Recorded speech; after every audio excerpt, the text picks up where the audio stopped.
रसूलहु bill हुदा व दीनिल हक्की लियुज़हिरहु अला दीनि कुल्लिही वलौ करिहल मुशरिकून। सदक़ल्लाहुल अज़ीम व सदक़ रसूलुहुन नबियुल करीम व रऊफ़ुर रहीम। रब्बि इश्रह ली सदरी व यस्सिर ली अमरी वहलुल उक़दतम मिन लिसानी व यफ़क़हू क़ौली। तमाम मेरे नाज़रीन इकराम, जितने भी मेरे हम मकतब हैं और मेरे हम असर हैं और जितने भी लोग इस वीडियो को देख रहे हैं, उन सबको ईद उल फ़ितर की बहुत ज़्यादा मुबारक है मेरी तरफ़ से। जिस तरह ये वीडियो चल रही है आप देख रहे हैं, इस तरह आपकी ज़िंदगी भी चल रही है। लेकिन जो ईद का त्यौहार है, आप सभी को पता होता है कि ईद का जो त्यौहार है ये अमन का त्यौहार है, ये इंसान को इकट्ठा करने का त्यौहार है। तो इसमें क्या होता है कि इंसान तमाम तबके के, किसी भी फ़िरके के मुसलमान हों, वो इकट्ठे होते हैं, आपस में मिलते हैं और अपनी माजी की जितनी भी बातें होती हैं उनको बुला के तो गले मिलते हैं। लेकिन आज का ये दौर, ये जो आज की जो ईद है, बेसिकली मैं इस ईद को फ़लस्तीन के नाम करना चाह रहा हूँ। ये जो ईद है ये फ़लस्तीनियों के लिए क्या लेकर आई है? एक नोहा कना है, इंसान की वहशत क्या कहिए, इंसान के चलन में आग लगी, मूसा के तकद्दुस राख हुआ, ईसा के चमन में आग लगी, तो रात की सतरें नोहा कना, इंजील के नगमे फरियादी, याकूब के सजदे चीख उठे, यूसुफ के चमन में आग लगी। तो इधर आज की इस वीडियो में मैं आपको बेसिकली जो बताऊंगा वो होगी इसराइल के बारे में, थोड़ी सी इसकी डिटेल होगी। हम इससे आगे फिर फर्दर इसको एक सीरीज़ की फॉर्म में जो है ना इस वीडियो को हम कंप्लीट करेंगे। अच्छा, इसराइल जो है, कुछ लोग तो कहते हैं कि यहूदी जो मौरख हैं उनके मुताबिक, क्योंकि उनकी जो इस तौरात है वो अपनी तरफ से तहरीफ शुदा असली हालत में तो थी नहीं, तो उनमें उन्होंने 2-3 जगह लिखा है कि इसराइल जो है माज़अल्लाह हज़रत याकूब अलैहिस्सलाम का नाम है। और ये नाम क्यों मिला था? हज़रत याकूब अलैहिस्सलाम जो थे फरिश्तों के साथ कुश्ती की, उसके बदले में उन्होंने कुश्ती जीत गई और उनको इसराइल का नाम दे दिया गया। कुछ समझते हैं कि जो इसराइल है ये तो याकूब की औलाद का नाम है, या कुछ समझते हैं जो कनान है, कहीं पे लिखा है जो कनान शहर था बेसिकली, जहाँ से तो यूसुफ अलैहिस्सलाम के भाइयों ने उनको लेके गए, उसको इसराइल कहते हैं। लेकिन तिब्रसी ने मजमुअल बयान में लिखा है कि इसराइल जो हैं ये हज़रत में असल में जो है ना इसहाक बिन इब्राहिम अलैहिस्सलाम के बेटे हज़रत याकूब अलैहिस्सलाम का नाम है। अब इसराइल 2 लफ्ज़ हैं, इसका मतलब होता है अबद होता है और इराइल का मतलब होता है अल्लाह, यानी कि इसराइल का मतलब है अल्लाह का बंदा। ये हज़रत याकूब अलैहिस्सलाम का नाम है और इसके अलावा कुछ भी नहीं है। अब इसराइल जो है वो यहूदियों के क्यों कहा जाता है बनी इसराइल? बेसिकली ये है कि इस जो इसराइल थे ये हज़रत ईसा 1400 कबल मसीह के अंदर सबसे पहले इनका दौर जो है ना वो बेसिकली एक द पीक जो है ना इनका स्टार्ट हुआ था 1400 कबल मसीह में। वो इस तरह हुआ कि हज़रत मूसा अलैहिस्सलाम सबसे पहले शरीयत मूसवी, जिसे मिनहाज मूसवी कहते हैं, वो लेकर आए। उनके ऊपर अल्लाह की किताब नाज़िल हुई। अल्लाह के जलील कदर अल्लाह ताला ने उन्हें कलाम से अपने बाकायदा बराह रास्त कोहे तूर पे अल्लाह ताला ने उन्हें कलाम से नवाजा। फिर बनी इसराइल जो थी वो अल्लाह ताला की इतनी लाडली कौम बन गई कि 1400 कबल मसीह से लेकर हज़रत ईसा अलैहिस्सलाम तक, हज़रत याहया फिर हज़रत ईसा अलैहिस्सलाम तक, इनके अंदर ऐसा कोई दौर नहीं गुजरा था, ऐसा कोई साल नहीं गुजरा था जिसमें इनके ऊपर अल्लाह ताला ने वक्तन फ़वक्तन जो है वो नबी और रसूल नहीं भेजे।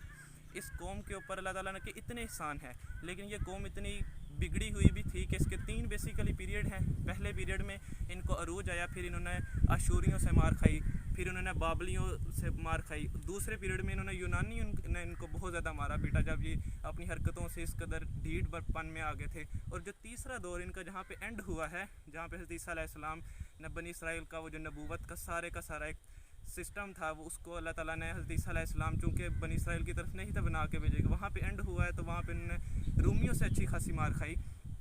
तो वहाँ पे बेसिकली इनका जो इस्लाम है ये अल उम्मीयीन कुरान में लफ्ज़ यूज़ किया गया है, गैर यहूदी। ये तो कहते थे कि जो कुछ हैं हम हैं, यहूदी ही सारा कुछ हैं, लेकिन जो गैर यहूदी हैं वो तो जाहिल हैं, खबती हैं, अल उम्मीयीन उम्मी हैं, उनको हम जैसे चाहें चारे के तौर पे बस इस्तेमाल करें। यहूदी उनको मारें पीटें कुछ भी करें, ये यहूदियों का हक़ है। क्यों? वो अपने आप कहते हैं वो अब्नाउल्लाह के, यानी कि हम अल्लाह के बेटे हैं।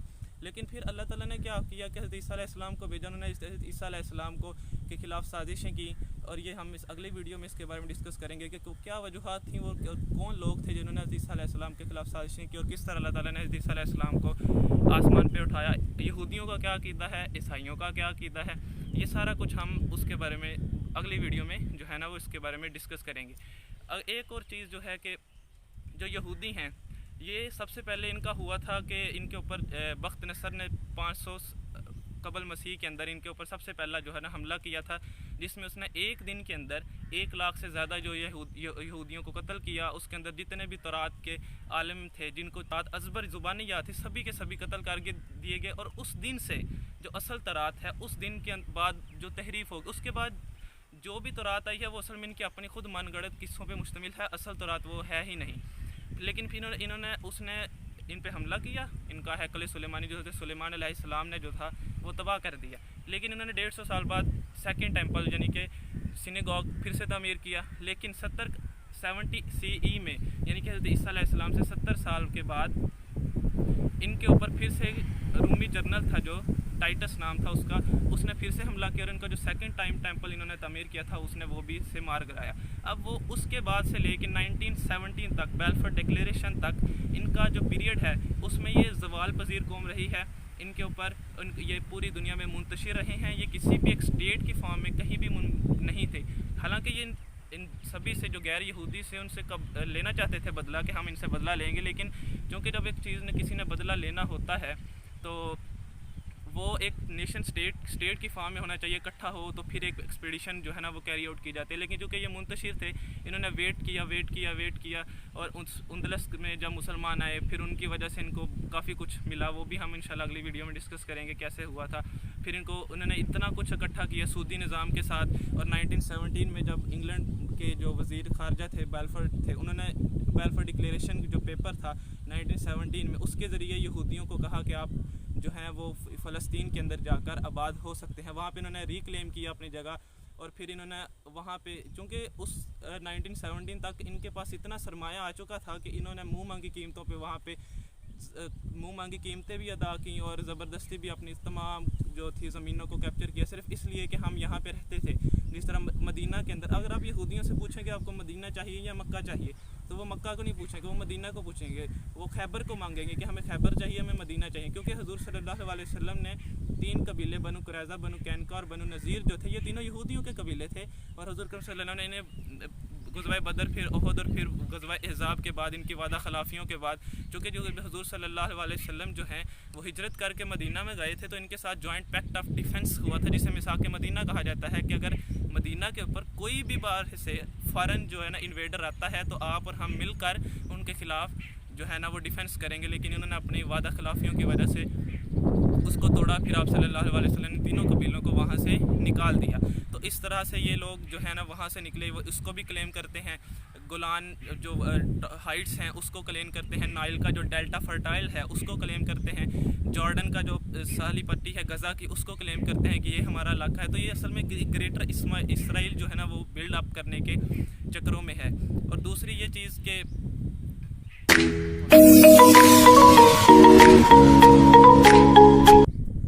और एक और चीज़ ये है कि आप सोच रहे होंगे कि जो बाकी अक़वाम थी बनी इसराइल, उन पर कई बार अजाब आया था, उन्होंने नबियों की गुस्ताखियाँ की, उनको नहीं माना, उनकी तालीमात को। तो लेकिन ये इसराइल, ये जो यहूदी हैं, ये अभी तक ज़िंदा कैसे हैं? इन्होंने हज़रत ईसा अलैहिस्सलाम के ख़िलाफ़ इतना कुछ किया। फिर हज़ूर अकरम सल्लल्लाहु अलैहि वसल्लम के जो ना उनके ख़िलाफ़ इतनी उन्होंने एक्सपेडिशंस कैरी आउट की।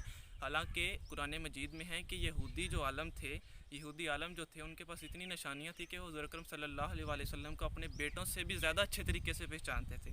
उनको मालूम था कि ये आखिरी नबी है। लेकिन वो क्या कहते हैं, कौमियत परस्ती जो उनके अंदर सरायत कर चुकी थी कि ये गैर इसराइली कैसे हो सकता है। इसराइल के अंदर 2000 साल से ज़्यादा अल्लाह हमारे अंदर नबूवत भेज रहा है, नबी आ रहे हैं, रसूल आ रहे हैं, और अब कैसे हो गया कि हमारे उनके अंदर से ये चीज़ बर्दाश्त करने की जो सिक्कत थी वो ही असल में चीज़ उनको ना इस्लाम के ख़िलाफ़ जो है ना वो ले उठी।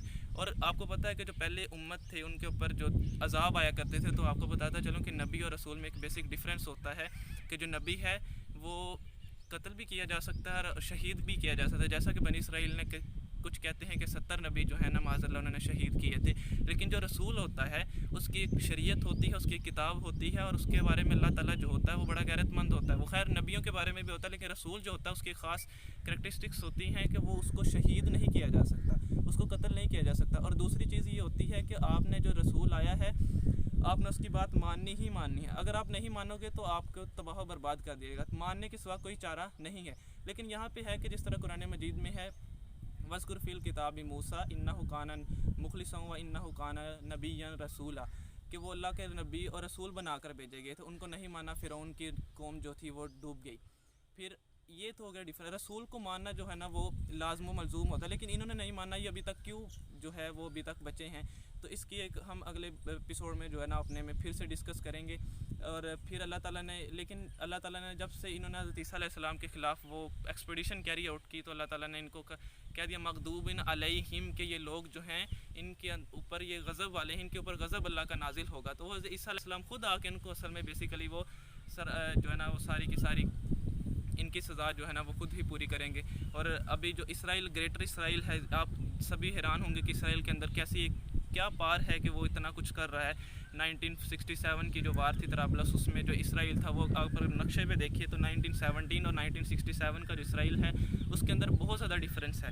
वो बहुत ज़्यादा एक्सपेंड कर गए, जिसके अंदर 1967 के बाद जो इसराइल था उसके अंदर गोलान हाइट्स भी हैं, नाइल डेल्टा फर्टाइल भी है, और उसके अंदर गज़ा की पट्टी भी है, उर्दन का साहली इलाका भी बीच में शामिल है, फ़लस्तीन है, यरूशलेम का शहर है, वो सारे का सारा इसराइल के अंदर जो है ना अभी तक वो आ चुका है। और जो अभी तक जो इनके ऊपर इसराइलियों के ऊपर जुल्म हो रहे हैं, और बेहैसियत एक मुसलमान वो हमारे लिए एक लम्हा फ़िक्रिया है, लम्हा एक ज़वाल है, क्योंकि मुसलमानों ने बड़ी देर तक जो है ना वो अरूज देखा था। लेकिन और हमने फिर क्या किया, अपनी ही गलतियों के ज़रिए जब हमने कुरान और सुन्ना को एक साइड पे कर दिया और हम हवस के पीछे पड़ गए, तो फिर क्या हमारा हुआ, कुछ भी नहीं हुआ। और आज आपके सामने है जो फ़लस्तीन में जो कुछ भी हो रहा है, उसके लिए किसी शायर ने बड़ी अच्छे तरीके से इस सारे की जो अक्कासी की थी कि कहाँ है अर्ज़ो समा का मालिक, के हवस की चाहतों की रगे कुरेते, के हवस की सुर्खी रुखे बशर का हंसी गाज़ा बनी हुई है। अरे कोई मसीहा इधर भी आए, कोई तो चारागरी को उतरे, के उफ़क़ का चेहरा लहू से तर है, ज़मीन जनाजा बनी हुई है, ज़मीन जनाजा बनी हुई है। तब तक के लिए, अगली वीडियो तक के लिए मैं उम्मीद करता हूँ कि जो मेरी ये वीडियो है आप लोगों को ज़रूर पसंद आई होगी। और अगर आप लोग समझते हैं कि ये जो मेरा काज है, वीडियो बनाने का काज है, वो एक बेसिक पर्पज़ जो है ना वो पूरा करेगा, जो भी है, क्योंकि हम इस टाइम पे एक आवाज़ उठा सकते हैं। और जिहाद जो है उसका तो बेसिकली यही रूल होता है कि जो हुकूमत अगर कहेगी तो फिर जिहाद आप ऐसा नहीं कर सकते हैं। तो बेसिकली जो है ना कलमा हक कहना भी अपनी तरफ से एक जिहाद, हर जो आपके सभी के हाथ में जिसमें आप ये वीडियो देख रहे हैं, ये एक ऐसा सोर्स ऑफ है, कम्युनिकेशन है कि इसके ज़रिए आपके पास कहीं भी पहुंच सकती है। तो मेरी यही कोशिश है कि इस वीडियो के ज़रिए सभी को ऐसी बातें आप तक पहुंचाऊं कि जो आपको इस मैटर को, पूरे डिलेमा को जो है ना आपको समझने में जो है ना आसानी फराहम करेगी। तो अगली वीडियो तक के लिए अल्लाह हाफिज़। निगाह वो है कि महताज महरुमा नहीं। ज़दाकल्लाहुल अज़ीम।